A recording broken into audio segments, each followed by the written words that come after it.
ஏறி இவ்வளவு பேசு. போறனா உன்னை யாரு இப்ப வேண்டாம் இழுத்து பிடிச்சிட்டு இருக்காங்க. போறனா போ. நான் போகத்தான் போறேன்.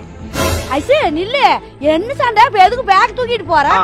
எல்லாம் உங்க பையனாலதான், அவர்கிட்ட கேளுங்க. அட இரு, நான் அவனை கேக்குறேன், முத நில்லு.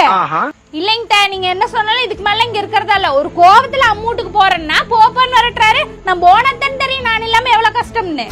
நீ போனா அவன ஒண்ணு கஷ்டப்பட மாட்டான், அவன் சந்தோஷமா தான் இருப்ப. என்னங்க சொன்னீங்க? அட ஆமா, அதான் உண்மை. எந்த ஆம்பளையும் பொண்டாடி சண்டை போட்டு ஊருக்கு போயிட்டா வருத்தப்பட மாட்டா, சந்தோஷம் தான் படுவேன். அதுக்குன்னு சண்டையும் போட்டு அவரு கூட இருக்கணும்னு சொல்றீங்களா?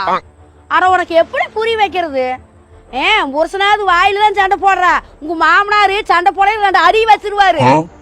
அடிச்சு போடுவா அப்படியா? அட ஆமா. ஆனா ஒரு நாள் உங்க மாமன் அடி தின்னு போட்டு எங்க அம்மூட்டுக்கு மாமனார் தனி விட்டு போட்டு போனதே இல்ல. ஏன்னு சொல்லு. ஏன்னா அவர் மேல பாசமா இருக்கும். அதெல்லாம் ஒரு மண்ணும் கிடையாது. அப்புறம் ஏன் அடிய வாங்கிட்டு அங்கே இருந்தீங்க?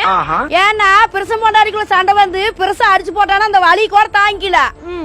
ஆனா நாம கோவிச்சுட்டு அவங்க தனியா விட்டு போட்டு போயிட்டோம்னா அவங்க சாலியா இருப்பாங்க பாரு, அதை மட்டும் நம்ம தாங்கிக்கவே முடியாது. அதெல்லாம் சரிங்க. இப்ப என்ன பண்ண சொல்றீங்க? முதல் விஷயம், பெருசுங்கோட சண்டை வந்தா நாம அவங்களுக்கு தனியா விட்டு போட்டு அம்மூட்டுக்கு போவே கூடாது. அவங்களுக்கு அந்த வாய்ப்பை தரவே கூடாது. சரி, அடுத்ததுங்க.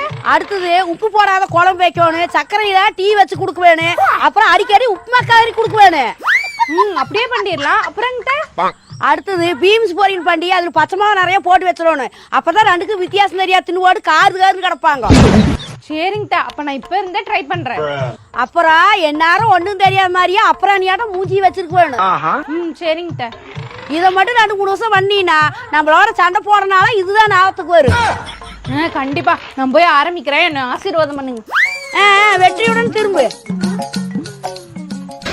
1 week later. என்ன இது 2-3 நாளா சத்தத்தையே காணா? நீ பண்டனதுலயே பயந்து வலிக்கு வந்துட்டானா இருக்குது. அட ஏனுங்க, நீங்க வேற. நான் தான் அவர் வலிக்கு போனேன். அரதே ஏன் என்னாச்சு? நான் சொன்னதெல்லாம் பண்டனியே இல்லையா? அதெல்லாம் பண்டனங்க. இப்ப உப்பு போடாம குழம்பு வைக்க சொன்னீங்க, வச்சேன். உப்பு போட்டு திங்கற அப்படி. அப்ப உப்பு அதிகமா போட்டு வச்சு பாத்துக்கலாம்ல.